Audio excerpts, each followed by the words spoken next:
मेरा नाम संजना है।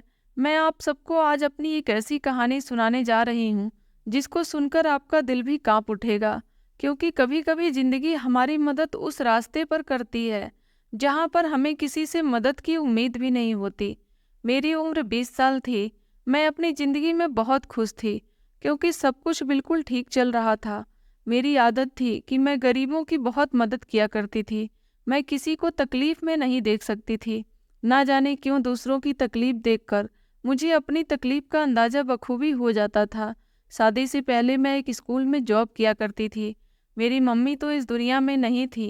जब मैं 12 साल की थी तब वो मुझे इस दुनिया से छोड़कर जा चुकी थीं। मेरे पापा थे जिनका अपना बहुत बड़ा बिजनेस था। हमारी ज़िंदगी में किसी चीज़ की कोई कमी नहीं थी। जॉब करना और बच्चों को पढ़ाना मेरा एक शौक था। किसी मजबूरी की वजह से मैं नौकरी नहीं करती थी, सिर्फ अपने शौक की वजह से किया करती थी। मुझसे बड़े मेरे एक भाई थे जिनकी अभी तक शादी नहीं हुई थी। हाँ, मगर पापा ने उसके लिए लड़की की तलाश कर ली थी। मेरे पापा मुझसे बहुत प्यार करते थे। मैंने अपने पापा से अपनी शादी के लिए अभी सख्ती से मना किया हुआ था क्योंकि मैं अभी शादी नहीं करना चाहती थी। अभी तो मैंने अपनी पढ़ाई पूरी भी नहीं की थी और मैं कुछ समय तक जॉब करके अपने सपने को पूरा और शौक को पूरा करना चाहती थी। मेरे पापा ने शुरू से ही मेरी हर बात को अहमियत दी थी। भैया के लिए पापा एक अच्छी लड़की की तलाश कर ली थी और इस तरह से मेरे भैया की शादी हो गई। भाभी के घर में आ जाने से मैं बहुत ज़्यादा खुश हुई थी। मुझे लगता था कि मुझे एक साथी मिल जाएगी, मगर भाभी तो अपनी ही दुनिया में मगन रहती थी। उन्होंने कभी भी मुझे समझने की कोशिश ही नहीं की। पापा ज़्यादातर अपने बिजनेस में बिजी रहते थे, जबकि भैया भी पापा के साथ ही काम में लगे रहते थे। मैं भी अपने स्कूल जाया करती थी, लेकिन एक दिन स्कूल से लौटते समय रास्ते में मुझे एक मासूम लड़की मिल गई जो बहुत ही ज़्यादा रो रही थी। वह बेचारी सड़क के किनारे बैठी हुई थी और मैं ट्रैफिक में फंसी हुई थी। जब मेरी नज़र सड़क के किनारे बैठी हुई उस लड़की पर गई, वह लड़की 15 साल की उम्र की थी। देखने में बहुत ज़्यादा खूबसूरत थी। मैं अब गाड़ी से उतरकर उस लड़की के करीब गई और उससे पूछा कि क्या हुआ, तुम सड़क के किनारे बैठकर क्यों रो रही हो? तो वह कहने लगी कि भूख से तड़प रही हूँ दीदी, बहुत तेज भूख लग रही है। मेरी सगी माँ तो इस दुनिया में नहीं है। पापा ने दूसरी शादी कर ली और सौतेली माँ ने मेरा जीना दुश्वार कर दिया। पापा के सामने सौतेली माँ मेरे साथ बहुत अच्छा व्यवहार करती है, लेकिन उनके पीछे मुझे अपनी दुश्मन समझती है। मेरे पापा मेरी हर बात को अहमियत देते हैं। दरअसल कुछ दिनों से मेरे पापा दूसरे शहर नौकरी करने के लिए गए हुए हैं। मेरी सौतेली माँ मुझसे घर के सारे काम करवाती है, जबकि मुझे पढ़ने लिखने का और डॉक्टर बनने का बहुत शौक है। वो नहीं चाहती है कि मैं स्कूल जाया करूं। मेरे पापा ने मेरा एडमिशन एक अच्छे स्कूल में करवाया हुआ है। मेरी सौतेली माँ मुझे मना करती है कि पढ़ाई करने की कोई ज़रूरत नहीं है, घर में रहकर घर के काम किया कर। लेकिन मैं घर के सारे काम करती हूँ और अपनी पढ़ाई को नहीं छोड़ सकती। जिस दिन से मेरे पापा इस शहर से गए हुए हैं, उन्होंने मेरा जीना दुश्वार कर दिया। मैं सुबह सवेरे उठते ही घर के सभी काम को करके और अपनी सौतेली माँ को सोता हुआ छोड़कर स्कूल के लिए चली जाती हूँ। लेकिन जब छुट्टी के बाद घर वापस आती हूँ तो सौतेली माँ मुझे बहुत मारती है और कहती है कि तुझसे मना किया था ना, फिर भी तू स्कूल चली जाती है। अगर स्कूल जाएगी तो मैं तुझे खाने के लिए कुछ भी नहीं दूंगी। दीदी, मुझे भूखा रहना मंजूर है, मगर मैं पढ़ लिख कर किसी काबिल बनना चाहती हूँ। पिछले 3 दिन से मेरे सौतेली माँ ने मुझे कुछ भी खाने को नहीं दिया है। मैं इस तरह से भूखी प्यासी स्कूल जा रही हूँ। आज स्कूल में मेरा भूख से बुरा हाल हो रहा था। मैं पैदल चलकर अपने घर जा रही थी, मगर भूख की वजह से मुझसे चला भी नहीं जा रहा है, इसलिए यहाँ रोने के लिए बैठ गई। मैंने उस लड़की से कहा कि तुम फिक्र मत करो, चलो मेरे साथ, मैं तुम्हें खाना खिलवा देती हूँ। मेरी बात सुनकर उसके चेहरे पर मुस्कुराहट आ गई। मैं उसको एक रेस्टोरेंट में ले गई और वहाँ जाने के बाद मैंने उसे भर पेट खाना खिलवा दिया। वो लड़की बार बार मुझे दुआएं दे रही थी और कह रही थी कि दीदी, भगवान आपका बहुत भला करे, आपने आज मेरी मदद की है, भगवान आपकी हमेशा मदद करेगा। मगर यह कहते हुए उसकी आंखों में अचानक आंसू आ गए। मैंने कहा, क्या हुआ, अब क्यों रो रही हो? अब तो तुम्हें पेट भर खाना भी मिल गया ना, तो अब अपने चेहरे पर मुस्कुराहट लाओ और अपनी पढ़ाई पर ध्यान दो। वो लड़की कहने लगी कि दीदी आज आपने मेरी मदद की है, लेकिन मेरी सौतेली माँ तो मेरे साथ हर रोज़ ऐसा करती है। अब मैं घर जाऊंगी तो वह फिर से मुझे स्कूल की ड्रेस में देखकर गुस्सा हो जाएगी और मुझे खाने के लिए फिर कुछ भी नहीं देगी। मेरी ज़िंदगी तो इसी तरह से गुजरती रहेगी। मैं तो बस भगवान से प्रार्थना कर रही हूँ कि मेरे पापा जल्दी से घर वापस आ जाएं, क्योंकि पापा तो यही चाहते हैं कि मैं पढ़ लिख कर काबिल बन जाऊं। मेरी सौतेली माँ उनके सामने तो बहुत अच्छी बनती है, मगर उनके पीछे मुझे घर की नौकरानी बनाकर रखती है। मैंने कहा तो तुम अपनी सौतेली माँ की शिकायत अपने पिता से क्यों नहीं करती? क्यों खामोशी से यह सब कुछ बर्दाश्त कर रही हो? तो वह कहने लगी कि दीदी आप मेरी सौतेली माँ को नहीं जानती। मैंने कई बार अपने पापा से उसकी शिकायत करने की कोशिश की। बदले में उन्होंने मेरे साथ बहुत बुरा किया। मैं सब कुछ बर्दाश्त कर सकती हूँ, मगर अपना सपना किसी भी तरह से पूरा करना चाहती हूँ। दीदी आप देखना, एक दिन मैं बहुत बड़ी डॉक्टर बनूंगी। चाहे जो हो जाए, मैं हालात से लड़कर अपने सपने को पूरा जरूर करूंगी, भले ही मुझे उसके लिए अपनी सौतेली माँ के सारे जुल्म बर्दाश्त करने क्यों न पड़ जाएं। उस लड़की की आंखों में उसका सपना पूरा करने का जो जज्बा मैंने उसके अंदर देखा था, शायद यही जज्बा अगर हमारे समाज के हर लड़की के अंदर आ जाए तो हमारा सपना पूरा होने से कभी कोई हमें रोक नहीं सकता। अभी हम दोनों इस बारे में बातचीत कर ही रहे थे कि अचानक मेरे मोबाइल की रिंग बजने लगी।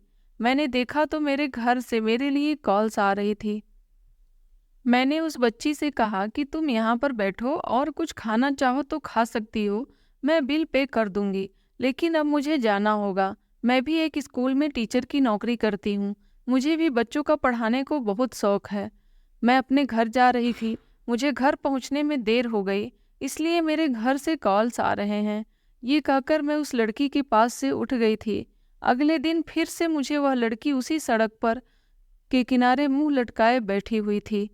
मैं फिर से उसके पास गई और उसका चेहरा देखकर मैं समझ गई थी कि वो बेचारी आज फिर से भूखी है। आज मैंने उसको बाजार का खाना नहीं खिलाया था, क्योंकि बाजार का खाना रोज रोज खाने से इंसान बीमार हो जाता है। आज मैंने उसको अपने हिस्से का लंच दे दिया था और फिर उसने खाना खा लिया। वो आज भी मुझे ढेर सारी दुआएं दे रही थी। मैं तो अपने घर जाकर भी खाना खा सकती थी, मगर इस बेचारी को पेट भरकर खाना ना मिलने की सज़ा मिल रही थी, क्योंकि वह अपनी शिक्षा हासिल कर रही थी। न जाने इस दुनिया में कैसे कैसे लोग होते हैं। फिलहाल उस लड़की ने आज भी पेट भरकर खाना खिलाने के लिए मुझे बहुत ही आशीर्वाद दिया था। कई दिन इसी तरह से गुजर गए थे। मुझे हर रोज़ सुबह को फिक्र से हमारे घर की नौकरानी लंच पैक करके दिया करती थी, जो स्कूल जाने के बाद मैं नहीं खाती थी, क्योंकि मुझे उस बच्ची का ख्याल आता था। मैं उसके लिए खाना बचा लिया करती थी और फिर छुट्टी से घर लौटते समय उस बच्ची को सड़क के किनारे बैठा हुआ देखती तो अपना खाना उसे दे दिया करती थी, क्योंकि अब तो वह भी मेरे इंतजार में सड़क के किनारे बैठी हुई होती थी। उसे मुझसे उम्मीदें थीं कि मेरे आने पर उसे पेट भरकर खाना मिल जाएगा। मेरी दुनिया भी इसी तरह से गुजर रही थी। भाभी से मुझे ज़्यादा कोई मतलब नहीं होता था, क्योंकि भाभी एक अमीर परिवार की थी और बहुत ही बिगड़ी और घमंडी लड़की थी। इसलिए अपने आगे वह किसी को कुछ नहीं समझती थी। भाभी के आ जाने के बाद भैया भी बदल गए थे। इसके बावजूद भी मेरी ज़िंदगी में कोई फ़र्क नहीं आया था, क्योंकि मेरे पापा मुझसे बहुत प्यार करते थे। मगर एक दिन मेरी ज़िंदगी से खुशियाँ ख़त्म होने का समय आ गया था, क्योंकि मेरे पापा की तबीयत बहुत ज़्यादा ख़राब हो गई थी और मैं उस समय स्कूल में थी। मैं बच्चों का एक इम्पॉर्टेंट बात समझा रही थी, इसलिए मेरा मोबाइल साइलेंट पर था। घर से मुझे ढेर सारे कॉल आए थे, लेकिन मोबाइल साइलेंट पर होने की वजह से मुझे कॉल का पता नहीं चल पा रहा था। जैसे ही मेरी क्लास ख़त्म हुई तो मैंने अपने मोबाइल पर ध्यान दिया। यह देखकर मैं दंग रह गई थी कि मेरे फ़ोन पर ढेर सारे मिस कॉल पड़े हुए थे। मैंने जैसे ही पलटकर कॉल की तो मुझे पता चला कि मेरे पापा की बहुत ज़्यादा तबीयत खराब हो गई है। इसलिए मैं जल्दी से अपने घर के लिए निकल गई।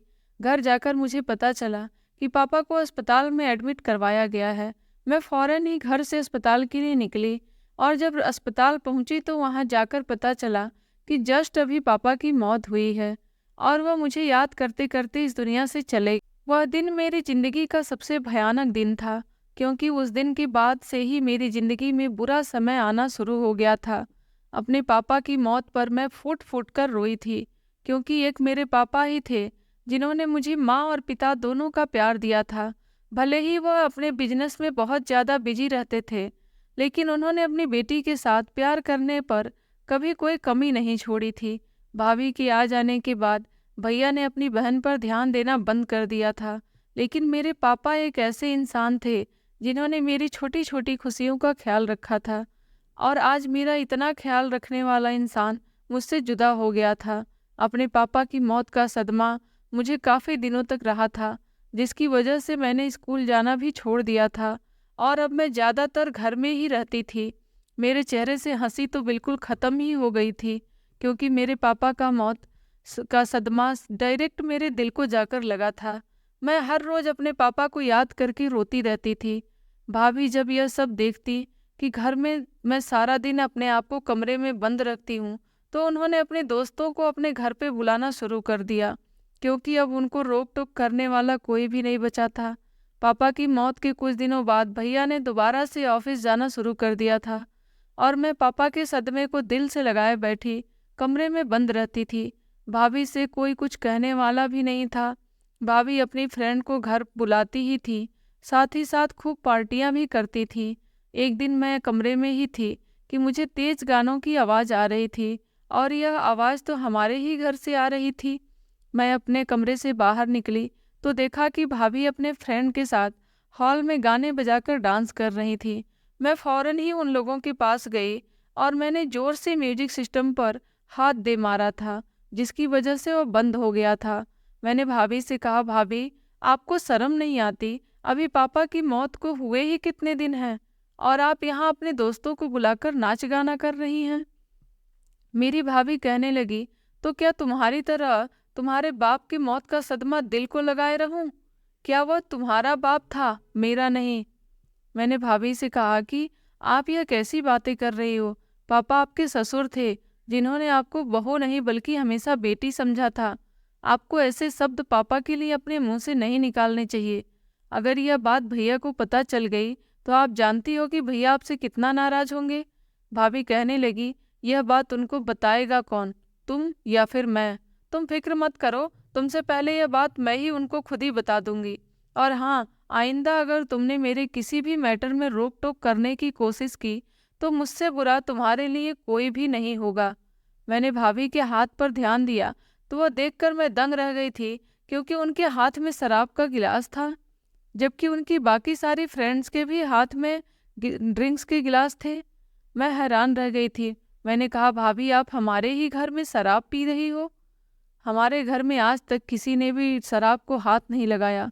वह कहने लगी कि तुम्हारे यहाँ किसी ने शराब नहीं पी होगी, मगर मैं तो शुरू से ही शराब पीती हूँ। मैंने उनके हाथ से गिलास छीनने की कोशिश की तो उन्होंने मेरे मुंह पर एक जोरदार थप्पड़ मार दिया और नौकर से कहकर जबरदस्ती मुझे मेरे कमरे में भेज दिया। कहने लगी कि आज मैं तुम्हारा इलाज करके रहूँगी, आने दो तुम्हारे भाई को। मैं अपने कमरे में जाकर फूट फूट कर रोई थी। भाभी बहुत बुरी थी, यह बात तो मैं अच्छी तरह से जानती थी, लेकिन वह इतनी घटिया और बिगड़ी हुई औरत थी। हमारे ही घर के अंदर शराब पी रही थी और अपनी घटिया दोस्तों के साथ डांस कर रही थी। मुझे तो बहुत गुस्सा आ रहा था। रात के समय जब भैया आए तो उन्होंने हंगामा करना शुरू कर दिया।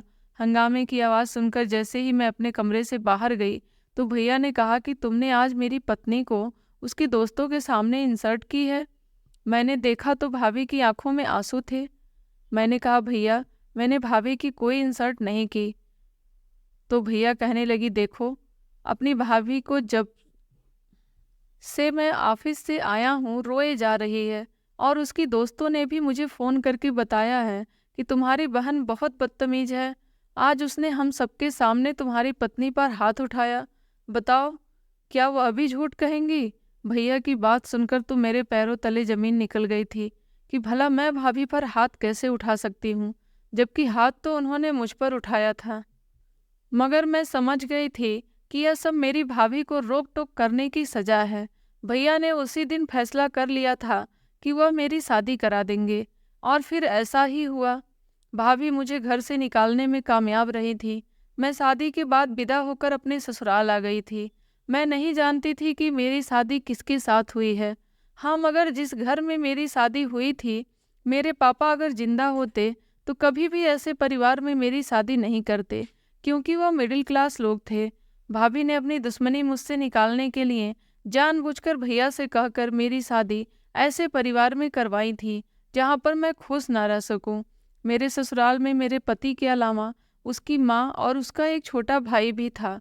हमारे पास भगवान का दिया हुआ सब कुछ था, लेकिन फिर भी मेरे भैया ने मेरी शादी सिंपल तरीके से की थी और मुझे दहेज में कुछ भी नहीं दिया था।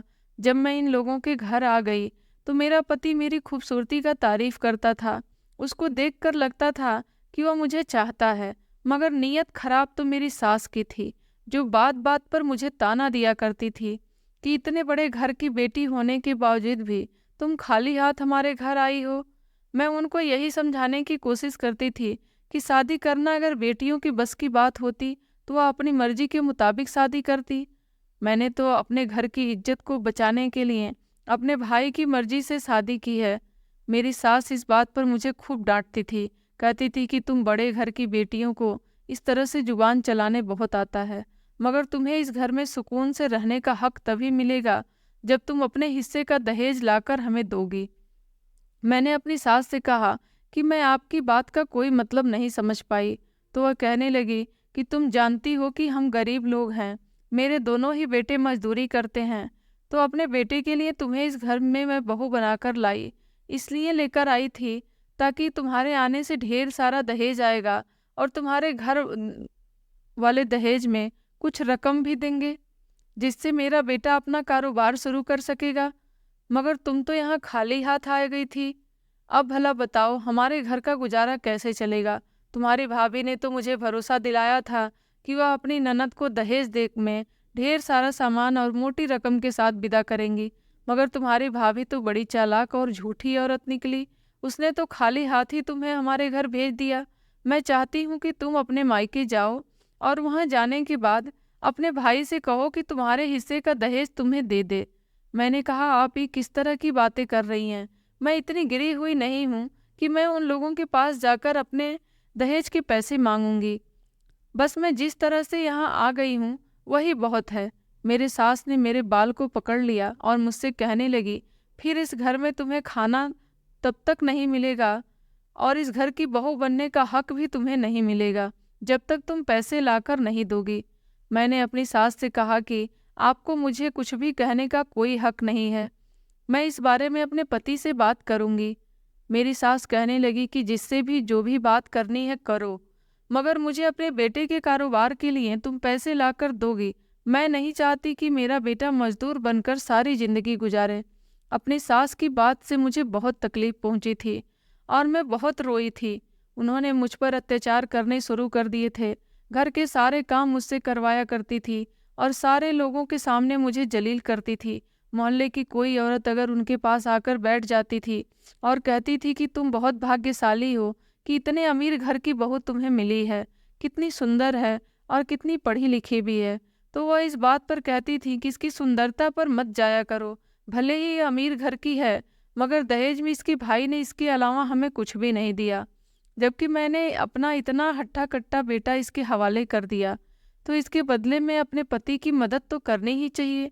वह अभी भी फैक्ट्री में जाकर मजदूरी करता है।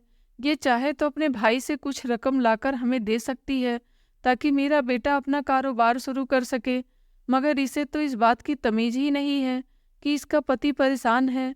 मैं अपनी सास की सारी बातें खामोशी से सुनती रहती थी। मुझे अफसोस होता था कि मेरी भाभी ने मेरे साथ ऐसा क्यों किया। मुझे याद है कि जब भैया को गुस्सा आ रहा था तो भैया ने भाभी से कहा था कि तुम इसके लिए कोई अच्छा सा रिश्ता तलाश करो, मैं जल्द से जल्द इसकी शादी करना चाहता हूँ।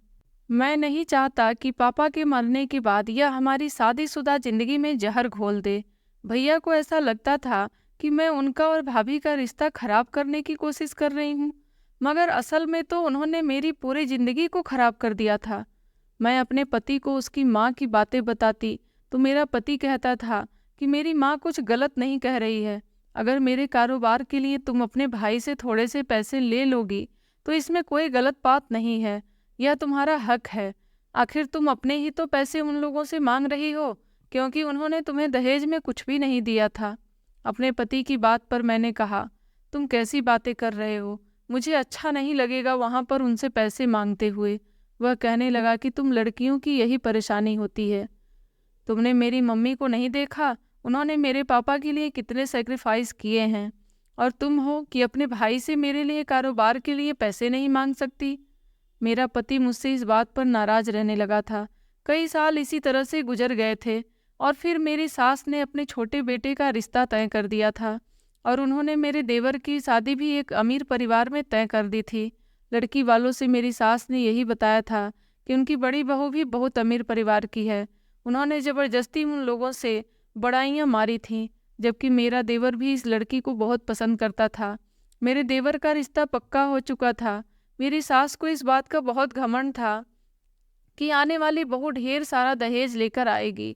मेरी सास मुझे दिन रात ताने मारती थी, जबकि मेरा पति भी मुझसे कोई बात नहीं करता था और वह मुझसे दूर दूर रहता था। इस घर में मेरी हैसियत किसी नौकरानी की तरह थी। मैं हमेशा अपनी किस्मत पर रोती रहती थी। फिर एक दिन मैं तंग आकर अपने भैया के पास अपने पति के कारोबार के लिए पैसे मांगने चली गई। मैं वहाँ गई तो भाभी का बिहेवियर मेरे साथ बिल्कुल भी अच्छा नहीं था, लेकिन फिर मैंने भाभी को इग्नोर किया और भैया से बात करने की कोशिश की। जब मैंने भैया को पूरी बात बताई तो मेरे भैया कहने लगे कि माफ़ करना, मैं तुम्हें एक पैसे नहीं दे सकता क्योंकि तुम्हारी सास एक घटिया औरत है। अगर आज मैंने उन्हें पैसे दे दिए तो तुम्हारी सास को बढ़ावा मिल जाएगा और हर बार तुम्हें यहाँ पैसे लेने के लिए भेज दिया करेगी। उससे कहो कि अपने बेटे से कहे कि मेहनत करे, अपनी मेहनत से भी वह अपना कारोबार खड़ा कर सकता है। जरूरी नहीं है कि हम लोग उसे पैसे देंगे तभी वह अपना कारोबार खड़ा करेगा। मैंने अपने भैया से कहा, यह बात तो आप लोगों को मेरा रिश्ता करते समय ही सोचनी चाहिए थी। आप लोगों ने मेरी शादी एक ऐसे परिवार में करा दी है जहाँ पर सब लोग लालची हैं। मेरे भैया कहने लगे कि तुम्हारा भाग्य वहीं पर जुड़ा। मैंने कहा, नहीं भैया, भाभी और आपने मुझसे ना जाने किस जन्म का बदला निकाला है, और पापा अगर जिंदा होते तो वह कभी ऐसा नहीं होने देते। मैं गुस्सा होकर वहाँ से चली आई थी क्योंकि मुझे अब अपने भैया से भी कोई उम्मीद नहीं थी और मैंने सोच लिया था कि अब चाहे जो हो जाए, मैं किसी के भी कहने पर इन लोगों से मदद मांगने के लिए कभी नहीं आऊँगी। मैं शर्मिंदा होकर अपने घर आई तो मेरी सास ने मुझसे सवाल किया कि क्या हुआ, पैसे लेकर नहीं आई। उन्होंने मेरा लटका हुआ चेहरा और खाली हाथ देखा तो कहने लगी कि याद रखना, तुम्हें अब इस घर से निकालने में मैं ज़्यादा समय नहीं लगाऊंगी। मैं खामोश रही क्योंकि इससे ज़्यादा मैं कुछ कर भी नहीं सकती थी। सब लोगों का बिहेवियर मेरे साथ बहुत ख़राब था। मेरे देवर की शादी की तैयारियां घर में चल रही थी, जिस वजह से घर में काम ज़्यादा बढ़ गया था और घर के सारे काम का लोड मेरी सास मेरे ही ऊपर डाल दी थी। और फिर मेरे देवर की शादी हो गई और देवरानी विदा होकर हमारे यहाँ आ गई। देवरानी तो अपने मायके से ढेर सारा दहेज लेकर आई थी। उस दिन के बाद से तो मेरे इस घर में और ज़्यादा बेइज्जती होनी शुरू हो गई थी और फिर देखते ही देखते मेरी शादी को पूरे 10 साल गुजर गए थे। मगर मेरी ज़िंदगी की परेशानियां वहीं की वहीं रही क्योंकि मेरी सास मेरी देवरानी को ज़्यादा अहमियत देने लगी थी। देवर भी अपनी पत्नी के पल्लू से बंधा रहता था। मेरे पति ने भी मुझे कभी इतना प्यार नहीं किया था जितना मेरा देवर अपनी पत्नी से करता था। आज मुझे पता चल रहा था कि पैसे और पैसे वालों की क्या अहमियत होती है। मेरी सास और मेरी देवरानी सारा दिन घर में आराम करती और एक दूसरे के साथ हंसी मजाक किया करती थी और मैं नौकरानी की तरह इतनी गर्मी में सारा दिन कभी घर की सफाई करती तो कभी घर में झाड़ू बर्तन किया करती थी। इन लोगों को खाना भी बिस्तर पर ही चाहिए होता था। मैं अपने पति को देख देख कर अपनी मोहब्बत के लिए तरसती थी क्योंकि वह घर में होता तो मुझे देखकर इग्नोर किया करता था। इन सब लोगों का यही कहना था कि अगर मैं अपने पति के कारोबार के लिए अपने भैया से पैसे ला दूंगी तो यह लोग मुझे इस घर में अहमियत देना शुरू कर देंगे। लेकिन अब इतने साल गुजरने के बाद इन लोगों को भी पता चल गया था कि मुझे पैसे देने वाला कोई भी नहीं है। यह लोग पैसे मंगवाने पर खामोश तो हो गए थे मगर अपनी हरकतों से बाज नहीं आ रहे थे। मैं दोबारा अब अपने भैया के आगे झुकना नहीं चाहती थी। अब जब से मेरी देवरानी इस घर में आई थी सब लोग उसके दीवाने हो गए थे। देवरानी जैसा कहती इस घर के में वैसा ही होता था। देवरानी मुझे बहुत उल्टी सीधी बातें सुनाती थी। कहने को तो मैं रिश्ते में उससे बहुत बड़ी थी लेकिन वह तो ज़्यादा दहेज और पैसे लाने की वजह से इस घर की मालकिन बनकर रह गई थी। वह कभी कभी मेरी सास को भी कुछ कह देती थी, जिस पर मेरी सास बुरा नहीं मानती थी, और मुझे तो मेरी सास छोटी छोटी बात पर बातें सुनाया करती थी। एक दिन मेरी देवरानी ने अपने मायके वालों को खाने पर इनवाइट किया था, और मुझे मेरी सास और देवरानी ने कहा था कि मेहमानों के लिए अच्छा सा खाना बनाकर तैयार कर लेना। मैंने उन लोगों के लिए खाना तैयार कर दिया था।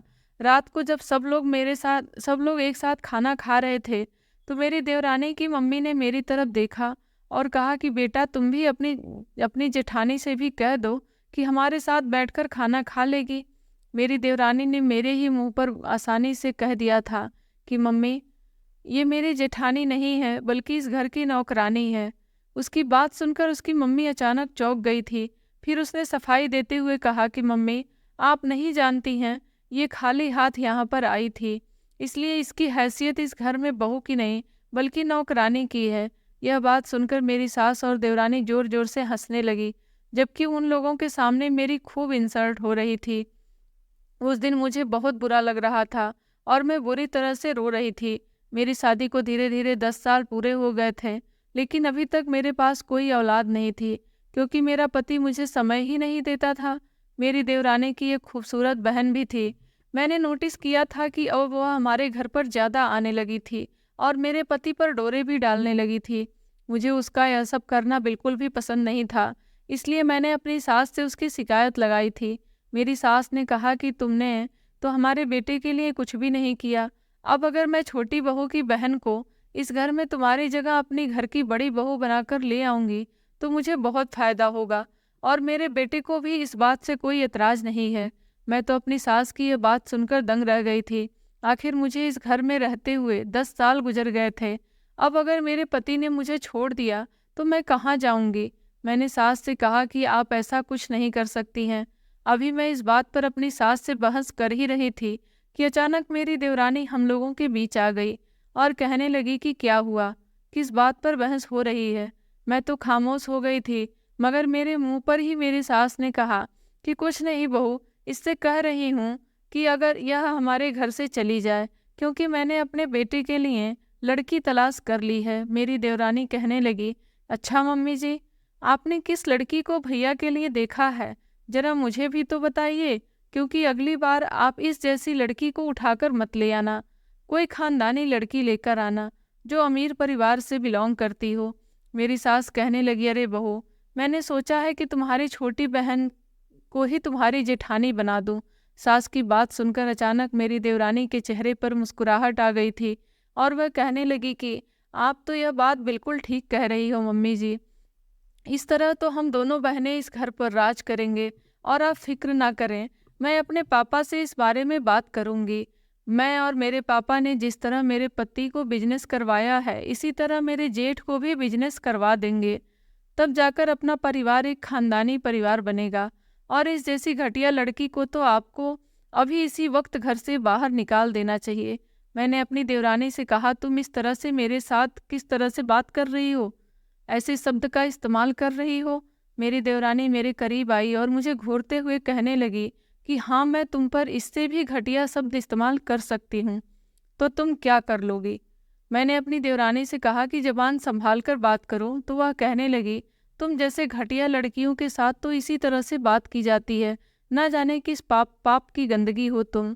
जब मेरी देवरानी ने यह बात कही तो मैंने उसके मुंह पर एक जोरदार थप्पड़ मार दिया और गुस्से से चलती हुई मैं अपने कमरे में आ गई। मेरी देवरानी गुस्से से चिल्लाने लगी और कहने लगी कि मैं तुमसे अपने थप्पड़ का बदला जरूर लूंगी और तुम्हें इस घर से निकाल कर ही रहूंगी। देखना, मैं तुम्हारी आंखों के सामने ही तुम्हारे पति के साथ अपने बहन की शादी करवाऊंगी। मेरी सास को भी मेरे थप्पड़ पर बहुत गुस्सा आ रहा था, और आज तो उन लोगों ने ठान लिया था कि वह लोग मेरे पति से मेरी शिकायत करके ही रहेंगे। मैं कमरे में आकर अपनी किस्मत पर बेहद रो रही थी। आज तो मेरा मन कर रहा था कि मैं अपनी जान ले लूं।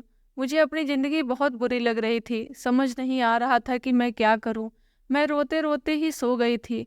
जब रात के समय मेरा पति कमरे में आया और उसने मुझे चिल्लाते हुए आवाज़ लगाई, मैं घबराकर उठकर बैठ गई थी।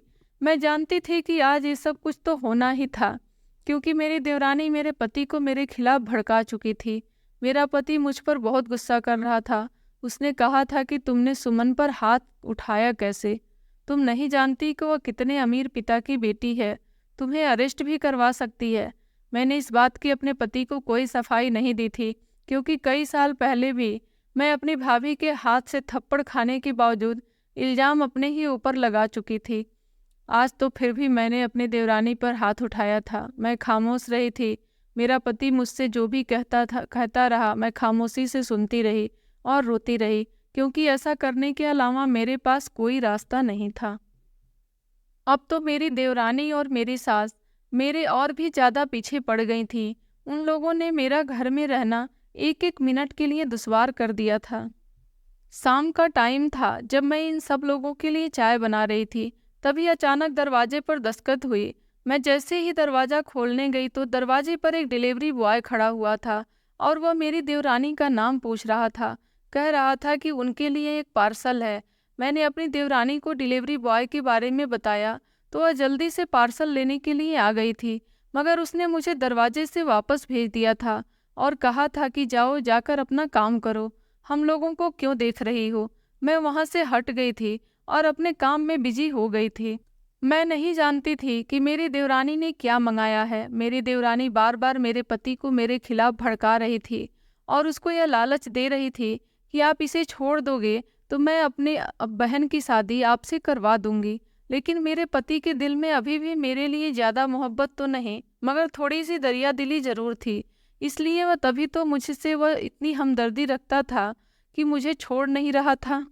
मैं इन लोगों से बहुत तंग आ चुकी थी, लेकिन आज मेरा दिल अजीब तरह से घबराहट का शिकार हो रहा था। मुझे भूख तो नहीं लग रही थी, फिर भी सोचा कि घर के सब लोग तो खाना खा ही चुके हैं। मैं खाना खाने के बाद आराम से लेट जाऊंगी, क्योंकि मुझे घर के काम करते करते बहुत थकान महसूस हो जाती थी। घर के सब लोग पहले ही एक साथ बैठकर खाना खा लिया करते थे। मुझे इतनी भी परमिशन नहीं थी कि मैं उन लोगों के बीच बैठकर खाना खाया करूं। इसलिए सारे काम से फ्री होकर मैं किचन में अकेली बैठकर खाना खाया करती थी। मैं अपने लिए खाना निकालकर खाना खाने ही वाली थी कि अचानक मुझे मेरी सास ने किसी काम के लिए आवाज़ लगा ली और मैं उनकी बात सुनने के लिए गई तो मेरी सास ने मुझसे अपनी दवाई मंगवाई थी। उनको दवाई देने के बाद जब मैं दोबारा से किचन के अंदर आई तो यह देखकर मैं घबरा गई थी कि मेरी देवरानी आज किचन के बाहर से निकल रही थी। उसे देखकर मैं चौंक गई थी, क्योंकि जिस दिन से वह इस घर में आई थी उसने अभी तक किचन में कदम नहीं रखा था, क्योंकि वह किचन में कोई काम नहीं करती थी। उसे जो भी चाहिए होता था बिस्तर पर बैठे बैठे ही मैं ही दे दिया करती थी। न जाने वह किचन में अंदर क्यों आई थी और वह मुझे घूरते हुए कमरे से बाहर निकल गई। उसके बाद मैं खाना खाने बैठ गई थी। खाना खाते ही बर्तन धोने लगी, लेकिन बर्तन धोते धोते ही मुझे अचानक अपनी आंखों के सामने अंधेरा होता हुआ नजर आया और मुझे बहुत तेज घबराहट होने लगी। मेरी समझ नहीं आ रहा था कि मेरे साथ यह सब कुछ क्या हो रहा है।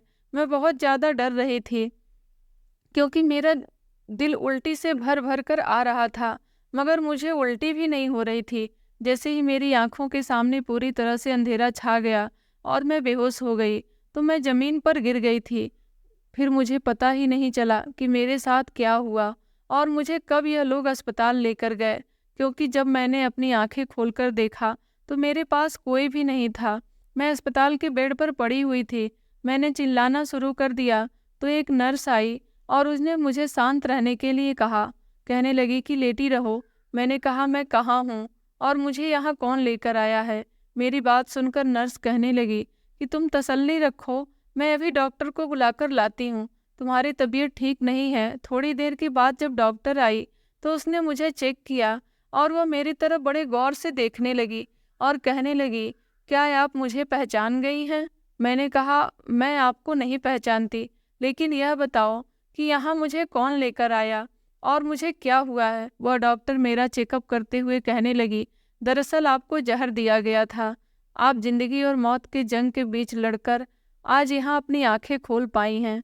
डॉक्टर की बात सुनकर तो मेरी आंखें फटी की फटी रह गई थी, जबकि उस समय मैं पूरी तरह से होश में आई थी।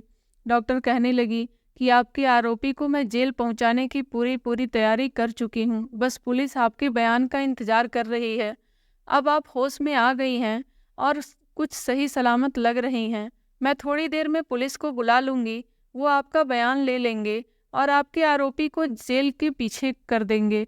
डॉक्टर की बात सुनकर मैं दंग रह गई थी। मैंने कहा, आप किस तरह की बातें कर रही हैं? मुझे तो किसी ने भी जहर नहीं दिया। उसने कहा, दीदी आप यहाँ पिछले 3 दिन से बेहोश हैं। आपको आपका पति यहाँ लेकर आया था और जब हमने आपका चेकअप किया तो आपके शरीर में जहर पाया गया। इंसान जहर या तो खुद खाता है या तो फिर उसे कोई खिलाता है।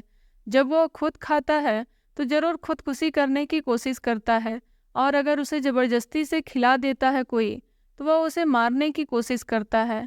इसलिए हमने पुलिस को इन्फॉर्मेशन देने के लिए ठान लिया था कि मैं आपके आरोपी के बारे में जानने की कोशिश करूंगी। इसलिए मैंने आपके ससुराल वालों को बता दिया था कि आपके शरीर में जहर पाया गया है, और फिर एक ऐसा जहर जो हमारे देश में नहीं मिलता है।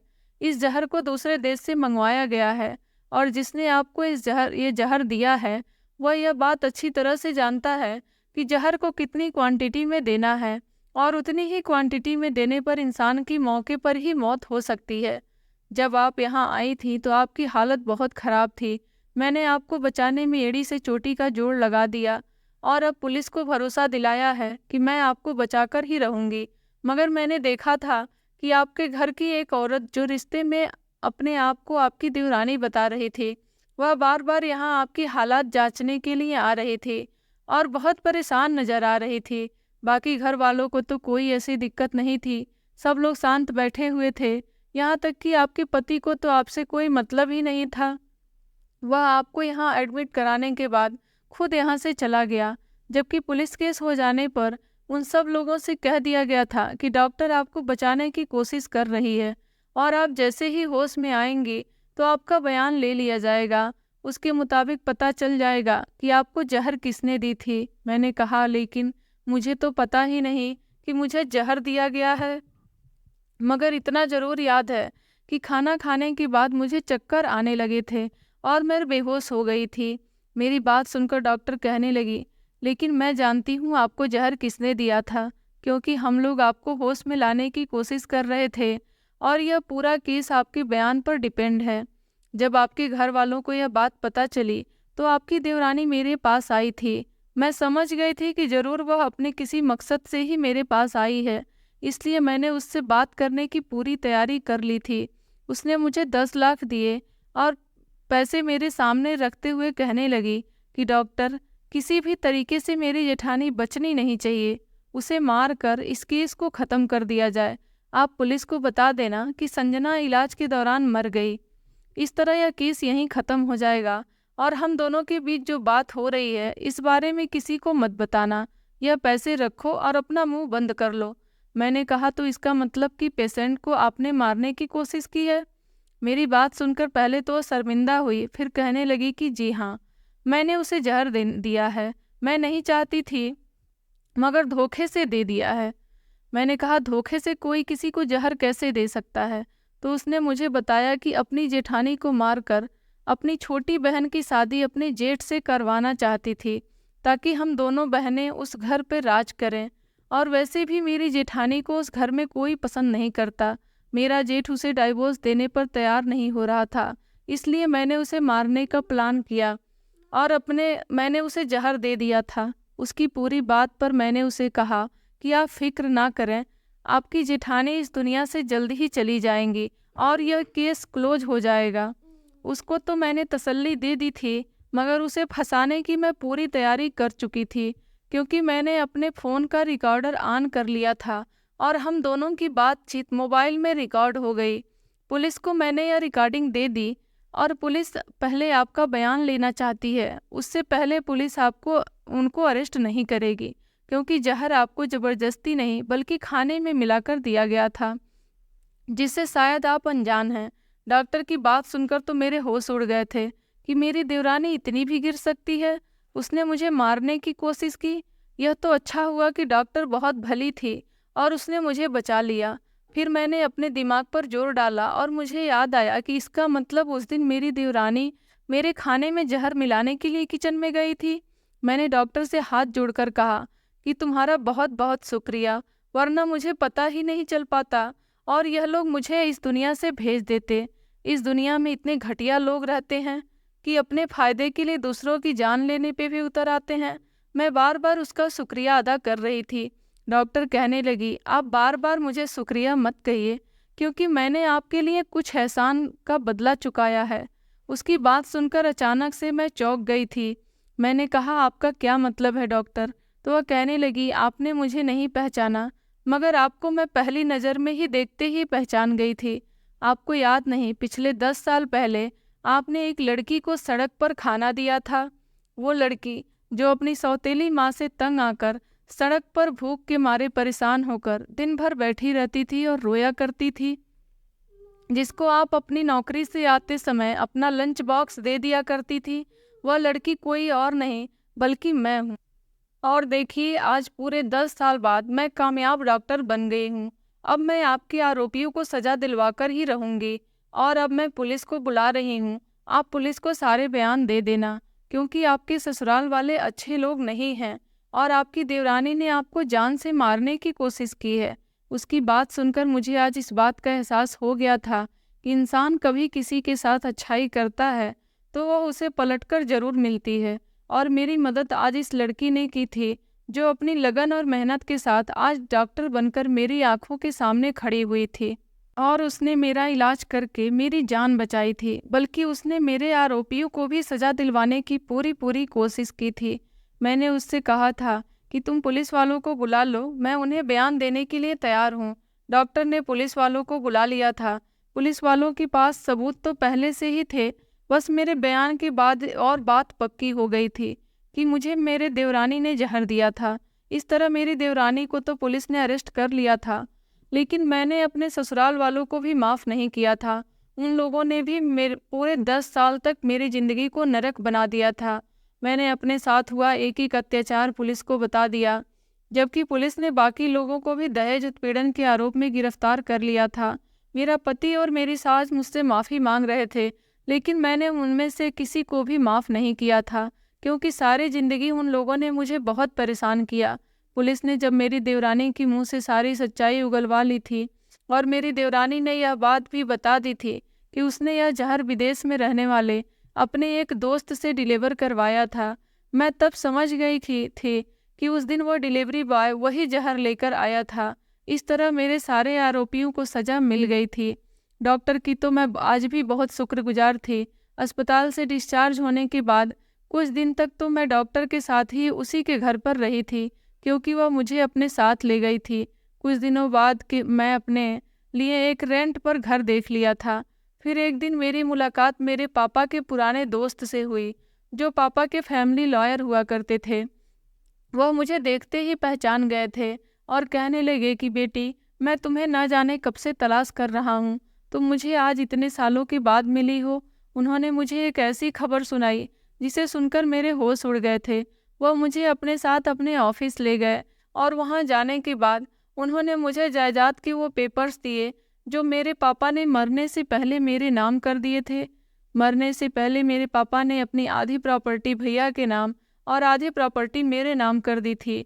भैया यह बात अच्छी तरह से जानते थे, इसलिए उन्होंने भाभी के साथ मिलकर जल्दबाजी में मेरी शादी कर दी थी और ऐसे परिवार में की थी जहां जाने के बाद मुझे किसी बात का सच्चाई का पता ही ना चल सके और मैं अपनी ही दुनिया में बिजी हो जाऊं।